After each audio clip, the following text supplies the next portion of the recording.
Yo para empezar, bueno, una alegría estar acá con todas y todos ustedes. También le agradezco al equipo organizador, en este caso en nombre de Pablo, la invitación, porque básicamente es una invitación para mí a profundizar un tema que no venía profundizando o que, bueno, lo venía como viendo, como lo que estaba pasando, pero no había como entrado tanto en tema y ahora como que me resultó bastante significativo pensarlo. Podemos pasar a la primera plaquita. Mi aporte, algo podrán sospechar cuando leyeron algo de cómo es mi formación, mi aporte va a ser desde la teología pastoral, con un énfasis más en la perspectiva institucional, que no sé si a ustedes les suena una mala palabra, dicen algunos autores que después del concilio hay una reflexión que va a profundizar en una oposición entre comunidad e institución. Pero lo que nosotros vamos como descubriendo en los procesos sinodales es que lo importante es que la institución sea porosa, se convierta, exprese esa dinámica comunitaria. Todas las personas, todas las comunidades humanas tenemos dimensiones institucionales. Entonces, nosotros más que esconderlo abajo de la mesa, necesitamos lograr instituciones que transparenten esa vida y esa riqueza comunitaria. Entonces, al servicio de eso está esta reflexión. A mí me dijeron que todos ustedes eran agentes hipercualificados, son los formadores de los formadores, el top 10. Entonces, después de estar tan entusiasmados, porque si están acá están muy entusiasmados con el Ministerio del Catequista, yo ahora vengo a problematizar un poquito la perspectiva, ¿sí? ¿Pero por qué? Porque para la toma de decisiones necesitamos tener nuestro corazón, nuestra mente, nuestras decisiones tienen que estar muy cerquita de la realidad, ¿sí? Para que sean significativas. Entonces, al servicio de la toma de decisiones viene esto, no porque no tenga esperanza, sino porque necesitamos enmarcarlo en los contextos, ¿no? Entonces, lo primero que voy a proponer, esto en primer lugar, es enmarcar la propuesta del Ministerio del Catequista, que muy bien el padre Carlos lo enmarcó eclesiológicamente, en los contextos epocales, de los cuales, voy a citar Gaudium Spes 11, nosotros también participamos, no es que las dinámicas de la época lo tienen los demás y nosotros estamos exceptuados de esas dinámicas. Entonces nosotros como agentes pastorales, todos nuestros agentes pastorales también estamos inmersos en esas dinámicas. Yo les voy a contar acá que cuando el Papa Francisco promulgó la Carta Apostólica Antiquum Ministerium, yo me sorprendí un poco con, me evocó una frase que había dicho en Evangelii Gaudium, porque cuando en el 2013 lo leí en Evangelii Gaudium, yo no había registrado esa situación. Él dice que cuanto más necesitamos un dinamismo misionero que lleve sal y luz al mundo, muchos laicos sienten el temor de que alguien les invite a realizar alguna tarea apostólica y tratan de escapar de cualquier compromiso que les pueda quitar su tiempo libre. Hoy se ha vuelto muy difícil, por ejemplo, conseguir catequistas capacitados para las parroquias que perseveren en la tarea durante varios años, ¿no? Fíjense qué simbólico que es, porque esa estructura de la frase final es lo que va a articular después el Ministerio del Catequista, ¿no? Entonces yo me pregunté, en el momento, en el 2013, ¿esto es así? Yo no había prestado atención. Entonces empecé a cuestionar un poco en las parroquias, con los sacerdotes, con los catequistas, bueno, y hasta el día de hoy podemos decir que es así, ¿no? Y de hecho en los lineamientos, en las orientaciones ahora para la institución de la formación del ministerio, lo menciona, bajito, pero lo menciona, que es una constante que se viene dando, ¿no? Entonces, dado esta circunstancia, ¿no? Uno se podría preguntar, ¿está ahí la pregunta? No, ahí. ¿Qué sentido de oportunidad tiene optar por la institución de un ministerio que requiere una estabilidad en la disponibilidad en contexto que las personas tienden a preservar su tiempo y espacio personal, u opta por compromisos de manera transitoria? Lo vemos también en otros ministerios, como es el matrimonio, por ejemplo. O dicho de otro modo, ¿existe el sujeto al cual queremos proponerle este ministerio? Esta es una pregunta como de fondo. Me alegra que digan, ahí ven que eran gente cualificada, realmente. Eso lo piensa alguien cualificado. Ahí está. ¿A quién le vamos a proponer esto? Es la pregunta, ¿no? Bien. A ver, cambiar porque yo hice una intromisión. Sí. Aquí quiero entonces enmarcar en esto que anunciaron tanto, que es que como que yo presentaría algo así como los signos de los tiempos, intuyó Carlos Gali. Y la verdad que yo no lo había previsto, pero dije, sí, esto es lo que hay que poner como marco. Yo había tomado solo, porque el tema este de que no hay sujeto tiene que ver con el proceso de individuación. El Papa Francisco, dicho como descriptivo, es el proceso de individuación, dicho negativamente es el individualismo, dicho positivamente son los procesos de personalización. Es decir, cómo ahora la identidad es cada vez más, yo me hago cargo de mi propia identidad, ¿no? Ahora, eso lleva a una como disminución y un corrimiento de los procesos comunitarios e institucionales. Entonces, ¿cómo proponer ahí? Bueno, este escenario, este juego ahí que son ambivalentes, y pasar, tratando de describir el proceso y pasar por lo negativo e ir a lo positivo, es porque lo positivo nos da el indicador de por dónde hay que ir. Entonces, si la clave son fuertes procesos de personalización, hay que imaginar trayectos muy personalizados. Eso sería como una hipótesis de trabajo.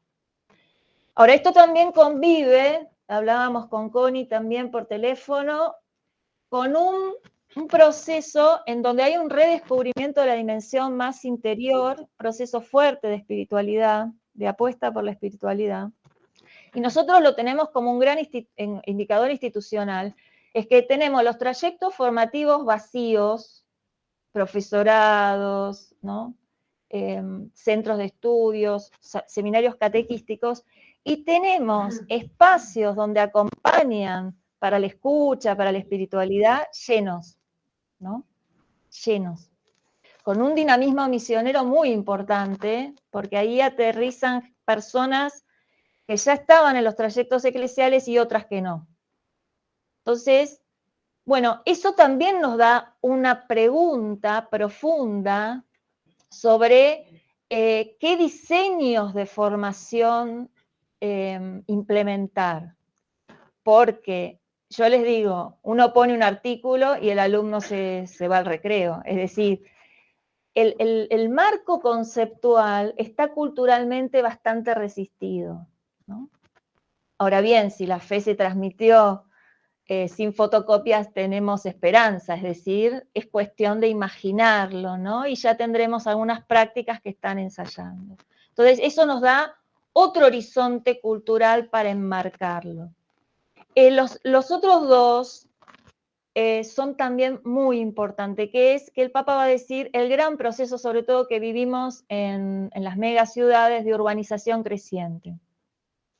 Bueno, no es lo mismo el perfil de un agente pastoral en una gran urbe, con sus múltiples rostros. Nos faltaría acá Jorge Scheining, para hablarnos de las ciudades invisibles, para hablarnos, algunos de ustedes habrán compartido esas reflexiones. No, la pastoral urbana no pasó. Es decir, como imaginario, no importa que hablemos de ello o no hablemos de ella. Hay una dinámica urbana que se nos instala y que tiene que ver con nuestras prácticas pastorales. El uso del espacio público, las dinámicas de tiempo, es decir, la dinámica de tiempo y espacio. Entonces, también los proyectos formativos tienen que ver qué tipo de sujeto para habitar qué espacios. Habitar la parroquia en el sentido delimitado del templo, o la parroquia recupera eso que ahí me echaba en la edad. que todos aprendimos con líneas pastorales, que parroquia es el territorio pastoral, ¿no? Entonces, hacer experiencia en la parroquia es caminar el territorio. Entonces, y acá no lo veo ahora Juanpi, pero estará por algún lado. Ahí estás. Para todo lo que nos enseñan los jóvenes, ¿no? Ahora que va a haber un encuentro sobre evangelizadores digitales, las dinámicas de que la realidad ahora tiene una dimensión presencial y una dimensión virtual. Eso es otro mundo, ¿no? Otro mundo realmente para todos nosotros que somos de generación intermedia y que no crecimos con esos mundos, ni nos formamos con esos mundos, ni aprendimos a transmitir la fe en esa multidimensionalidad. Así que ese contexto va a ponerle, toda esta reconfiguración va a ponerle como un contexto a este ministerio del catequista. Ahora bien, dentro de esa fluidez y mientras estábamos con la pregunta, ¿no? Entonces me pasó que me fui también, ahí sí cambiamos, sí, me fui a un encuentro de cientistas sociales que me relataron con nuestros propios números, no haciendo encuestas, sino agarrando los registros que tiene la Iglesia, cómo disminuían los ministerios ordenados y la vida consagrada después del concilio hasta la fecha, en unos números impresionantes, ¿no? Impresionante por cómo van disminuyendo, ¿no? Entonces yo, mientras lo escuchaba, que todos lo sabemos, ¿no? Pero a mí me generó como una sensación como diciendo, bueno, pero esto no es el rostro de la Iglesia. Digamos, medirnos por los ministros ordenados, la vida consagrada, no expresa la vitalidad que puede tener una comunidad. Y entonces ahí dije, la verdad, Francisco, me impresionás un poco, porque claro, si nosotros instituimos ministerios laicales, eso va a permitir visibilizar. Entonces, es una respuesta parcial, pero es la respuesta que para mí encontré, más allá de que podemos dar otras respuestas sobre la fuerza del ministerio, ¿no? La experiencia de gracia, pero institucionalmente visibilizamos ese compromiso que ya existe y que es un compromiso orgánico. No estamos hablando de personas que van y vienen o que no conocemos, ¿no? De hecho, como decía una amiga mía, en la diócesis somos 4, es decir, pasado un tiempo uno conoce básicamente a todo el mundo. Entonces, a mí me parece que en estos tiempos de fluidez, etcétera, visibilizar, instituir, es una apuesta para la autocomprensión institucional de realmente cómo, dónde falta y dónde nos faltan, porque quizás contamos sacerdotes, pero tenemos un laicado activo, o quizás en otra comunidad no, hay religiosas y no hay tantos laicos, bueno, ahí, pero nos va a dar un panorama, es decir, nos va a hacer crecer en nuestra propia autocomprensión y nos va a hacer comunicar un poco, si se quiere, el rostro del concilio de la Iglesia, no seguir comunicando como que somos solo los sacerdotes o la vida consagrada. Me parece que nos ayuda a reconciliarnos con eso. Bueno, en todo esto, los obispos en Aparecida, hace 15 años ya, ¿no? Tuvieron unos numeritos dedicados a la ausencia de los varones en las comunidades. Es decir, tienen unos números muy importantes diciendo algo que nosotros decimos siempre, pero lo decimos al pasar. Ahí había una colega, Mirta, que creo que tiene el número. Como que el rostro de los catequistas es como un rostro 90% de mujeres, ¿no? Y más, dicen algunos. Bueno, los obispos ya hace 15 años medio se empezaron a preocupar por esto en América Latina, dijeron, bueno, lo interesante para mí de esos números es que ahí se dice algo que se dice pocas veces en el magisterio, y es, no tenemos idea de por qué. Eso es una cosa brillante porque si uno chequea el magisterio, nunca los obispos declaran una cosa así como, ni idea. Entonces, ni idea significa pongámonos a estudiar. La verdad que venimos medio atrasados con tratar de estudiar porque tenemos esa situación. Pero lo que yo quiero acá expresar es que cuando ahora hablamos en los últimos años de que disminuye la presencia de catequistas, si queremos ser fieles a lo que está pasando, lo que decimos es que lo que disminuye es la presencia de la mujer, especialmente las mujeres jóvenes, en las comunidades cristianas. Eso estamos diciendo. Entonces, ese es otro problema. Es un problema vinculado, puede estar, es un problema complementario, pero le tenemos que poner nombre al problema, porque no es lo mismo, ¿se entiende? No es lo mismo. No necesariamente se va a expresar por un proceso epocal. Hay un sujeto que estaba y deja de estar en las nuevas generaciones, porque no es que nosotras dejamos de estar, estamos acá. El tema son las nuevas generaciones. Bueno, yo acá voy a decir solo lo que dijeron los obispos. Yo creo que el tema merece estudiarse. Estudiarse con hipótesis concretas y tratando de ser lo más fieles a la realidad y al Evangelio, al proyecto del reino, ¿no? El proyecto del reino. Bien, entonces le quiero poner rostro. Cuando disminuyen las mujeres, disminuyen las jóvenes en las comunidades. Y eso es algo que nos duele y es algo que queremos hacernos cargo, me parece. Yo, en lo personal, me parece importante. Ya habíamos pasado al segundo lugar. Muy bien, entonces, antes del segundo lugar yo tenía algo más acá. A ver si me pongo los anteojos. No, espérame. Ah, sí. Bueno, se los dejo para los expertos, pero a mí me había interesado un poco la categoría estabilidad, porque estaba vinculando con la fluidez epocal, ¿no? Entonces, ¿a qué sujeto? Y la categoría estabilidad. Claro, en la primera etapa, estabilidad no tiene problema, porque como muy bien acá en Argentina dan las orientaciones, vamos a instituir a los que ya están, ¿no? Es decir, gente formada, los que me conocen saben que cuando yo empecé a reflexionar en la pastoral, me interesó, me sentí muy convocada a estudiar a 2 catequistas de mi parroquia, un matrimonio de catequistas de más de 50 años de catequesis, ¿no?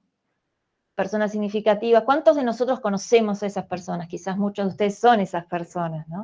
Significativas en las comunidades, ¿no? Que pasan generaciones y están, pasan los párrocos y están. Entonces, claro, en cuanto le pregunten al párroco se va a dar cuenta, y salvo que esté peleado con esa persona, que también es posible, le va a decir fulano. Si toda la comunidad sabe que es fulano, ¿no? Entonces, eso es un horizonte, las personas instituidas por la comunidad, digamos, ¿no? Por su experiencia, ¿no? Aprovecho y lo digo acá, aunque viene después, me parece muy importante que para el diseño de los trayectos formativos locales, de las iglesias locales, contemos con la experiencia de estas personas, ¿no? Porque ellos no solo saben aquí y ahora, es decir, saben cómo decirlo en esta comunidad concreta. Y ahí pongo un ejemplo. Hace poco terminando un trayecto formativo para catequistas en un barrio popular. Cuando entregamos el certificado, el párroco le dice a la catequista: vos ya sos licenciada, ¿no? Y ella se sonrió y todos nos sonreímos. Yo la miré y es verdad, porque es una persona con una sabiduría pastoral impresionante, ¿no? No importa que le falten 2 trayectos, 3, eso puede no tener los trayectos. Ella disfruta de aprender, pero lo que ella aporta y nos da es impresionante, ¿no? Entonces yo ahí sacaba como 2 temas que me parecen importantes: cómo recuperar esa sabiduría, de cómo que ella claramente sabe acompañar y transmitir en el barrio muchísimo mejor que yo, pero tiene las expresiones ya, ¿no? y las prioridades de los contenidos. Eso es muy importante, como que acompaña bien esa vida. Entonces, ¿cómo recuperar eso en estas comunidades, ¿no? No dejarlo pasar. Y por otro lado, ¿cómo imaginar los trayectos formativos con esta diversidad que nosotros tenemos en los catequistas también, ¿no? ¿Y cuántos tenemos de barrios populares? Entonces, no imaginarnos como un modelo muy academicista en los proyectos de formación, ¿no? Porque que sea conceptual no quiere decir que sea academicista. Y eso es importante también, ¿no? Cómo respetar esa diversidad, esa sabiduría. Me dedico a esto, así que no van a sospechar que no me importa. Pero lo que realmente importa es otra cosa. Es como decía Carlos, decía, formar el corazón, y dicho con un sentido más integral, también bíblico, lograr esa sabiduría pastoral, ¿no? Que tiene componentes de contenidos, pero que se logra a través de otros trayectos. Bien, de esta frase a mí, como ven, a mí las cosas me hacen sospechar. Esta frase a mí me hizo sospechar mucho que en este perfil tan maduro, que describe el número ahí de motu propio, 8, miren que cómo es. Vamos a querer instituir a varones y mujeres de profunda fe y madurez humana que participen activamente en la vida de la comunidad cristiana, que puedan ser acogedores, generosos y viven en comunidad fraterna, que sean, que colaboren con los sacerdotes y los diáconos y que además tengan una disponibilidad de ejercer el ministerio, entendemos que dentro del radio de la iglesia local, por lo menos. Ya otra disponibilidad sería como negociable. Pero en el término de la formación dice que reciban la debida formación bíblica, teológica, pastoral y pedagógica. Es decir, acá me parece que el texto comete un corrimiento.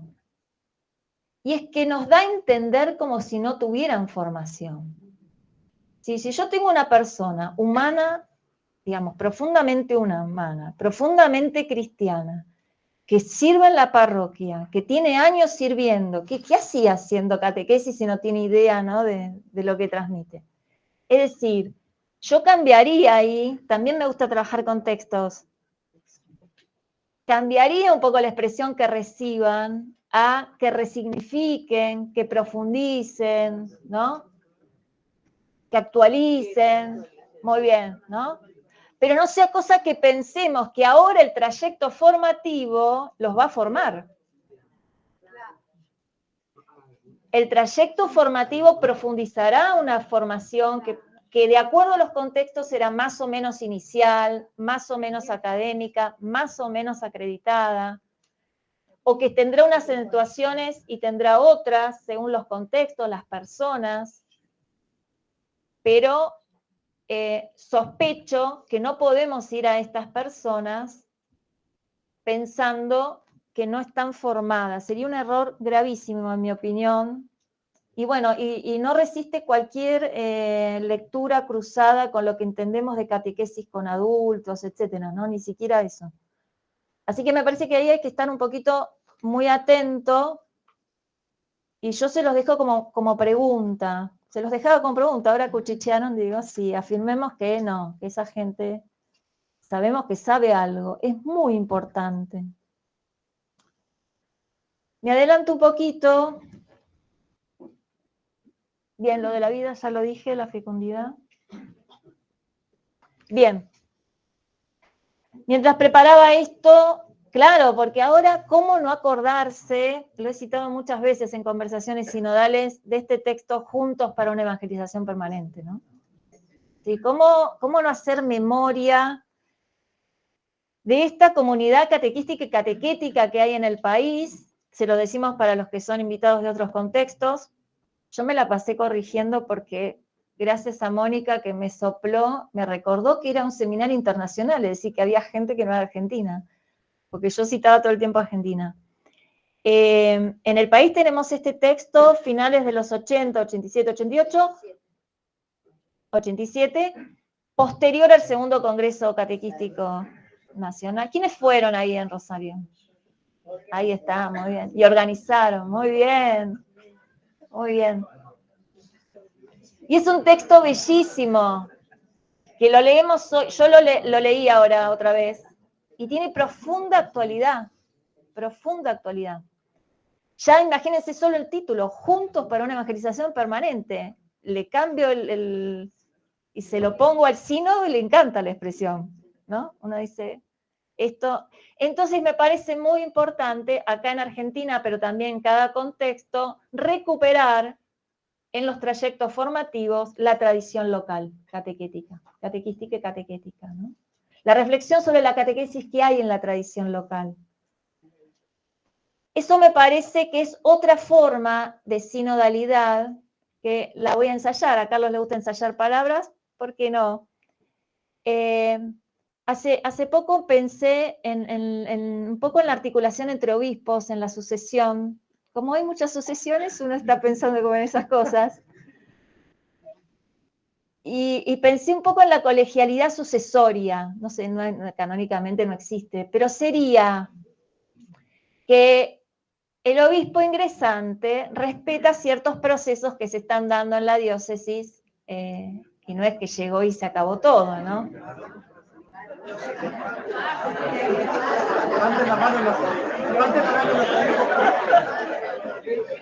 Bueno, la realidad es que no es que llegué y se acaba todo. Ellos lo saben porque lo difícil que es cambiar algo en una diócesis, ¿no? Sobre todo. Pero a veces se llega con esa intención, o el derecho canónico lo dice, fíjense que quedan suspendidos los consejos pastorales, ¿no? Digamos, hay un montón de cosas que caducan, ¿no? Ciertos referentes tienen que presentar la renuncia, es decir, hay muchas cosas que caducan, ¿no? Eso sería como una pregunta, acá hubo un excursus, pero Carlos hizo el excursus, yo también. Eso sería una pregunta, ¿no? Los procesos sinodales, ¿no? Donde el ministerio ordenado está inserto en la iglesia local, ¿no? En el proceso más grande de la sinodalidad. Es una pregunta si todos estos procesos dependen como del obispo o dependen de la iglesia local con su obispo, ¿no? Ahí hay que preguntarse, y por lo tanto, si se respetan. Yo ahí me lo imaginé como una colegialidad sucesoria, es decir, como que no es que se empieza todo de nuevo, hay algo en el vínculo de las generaciones. Bueno, ahora lo estoy aplicando a los catequistas. No empezamos todo de nuevo, no formamos para que la gente piense que va a empezar todo de nuevo. Dificilísimo con las nuevas generaciones, pero justamente porque es difícil me parece que hay que darle una vuelta a eso, con figuras, con frases, tampoco que se lean todo, pero algo de entrar en una tradición propia me parece que es la forma de recibir, de acoger y de seguir dando pasos, ¿no? Y el espacio de creatividad también. No sé cuánto tiempo me falta.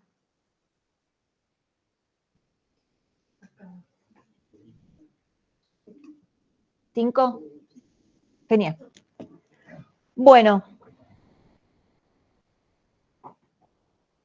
Les dije que iba a dar como un enfoque institucional. Entonces, el ministerio del catequista, ¿no? ¿Qué desafíos tiene?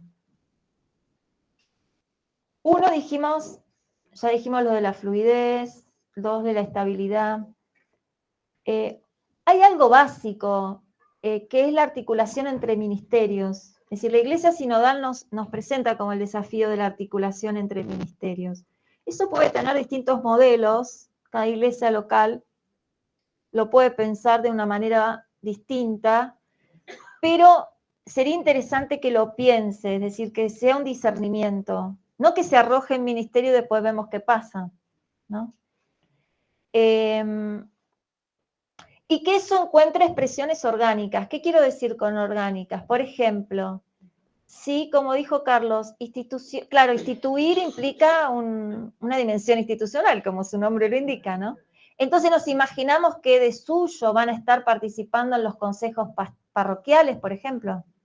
O podría haber ministros catequistas que no sean convocados a un consejo pastoral.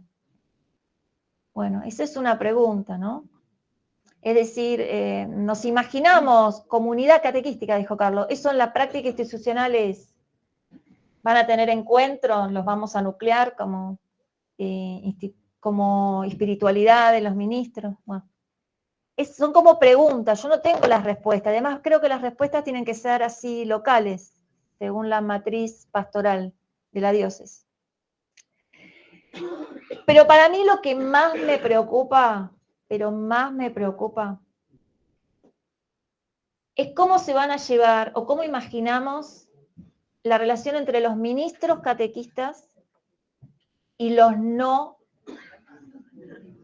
catequistas no ministros. Siguen evidenciando que son personas cualificadas. Porque, ¿qué le vamos a decir? Para mí es esto, más allá de la relación, acá todo el mundo imaginó unas relaciones de poder, si son... Bueno, hay algo no dicho, ¿los ministros catequistas van a ser coordinadores? Es decir, ¿van a tener cargo? Eso no está dicho en ningún lado. Perdón, porque acá hay algún hermano chileno, los chilenos sí lo dijeron.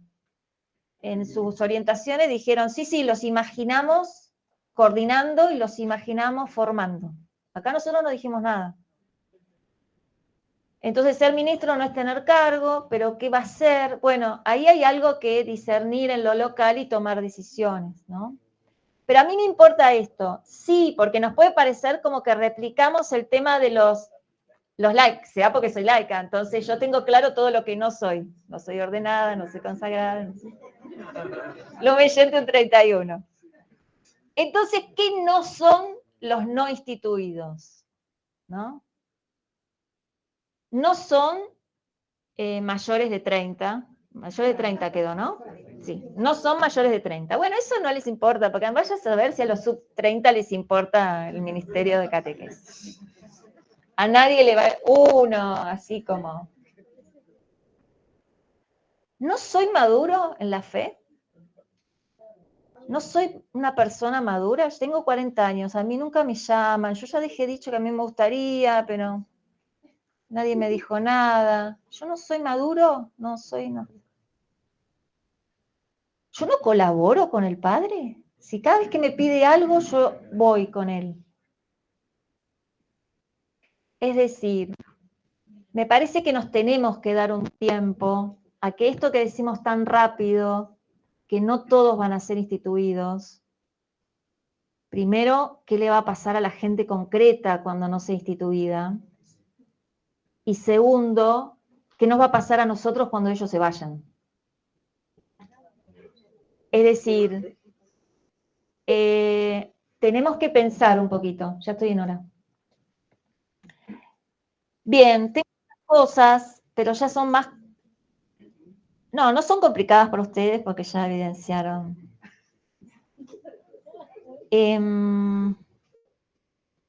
¿Cómo articularse? Eso puede tener distintos modelos. En mi opinión, es decir, la sinodalidad puede tener distintos modelos. Yo disiento acá, tengo una posición teórica, disiento que la sinodalidad en sí es un modelo.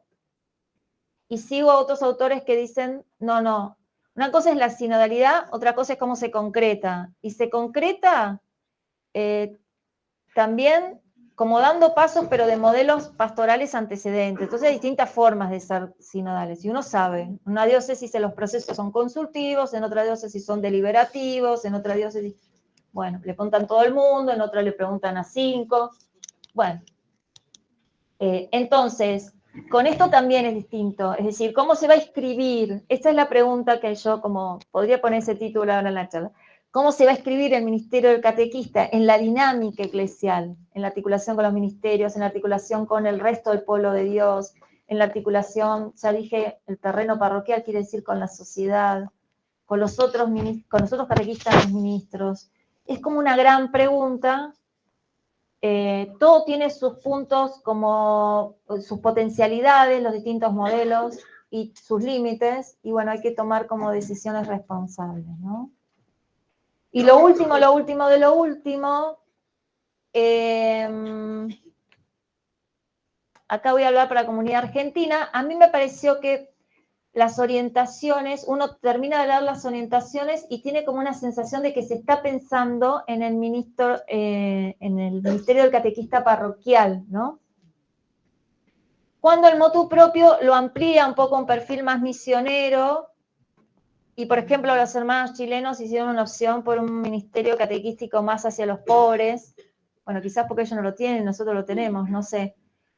Pero me pregunto, ¿y cómo se va a articular todo eso con otros ámbitos en Argentina que nosotros tenemos? Porque las personas coinciden, es que el catequista parroquial muchas veces también está en colegios y es el misionero, ¿no? Entonces, lo voy a decir así, yo sé que son ámbitos distintos y que están orgánicamente corresponden a ámbitos distintos, pero creo que la sinodalidad es una oportunidad de trazar puentes en esos ámbitos, porque no vamos a ir a ningún lado siguiendo con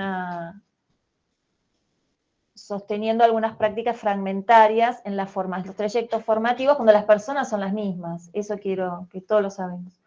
Bueno, les agradezco mucho y seguimos. Acá no se concluye en nada. ¿Pusiste la última?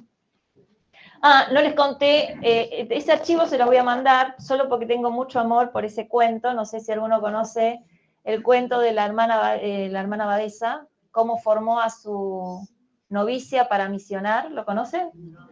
Se los paso porque es impecable, porque trabaja las dimensiones de la formación, y lo que va marcando eso es importante, la formación se basa en las experiencias, con el itinerario de experiencias, y las experiencias configuran una nota del corazón, que pasa de tener muchas respuestas a generarse preguntas, a reconocerse vulnerable.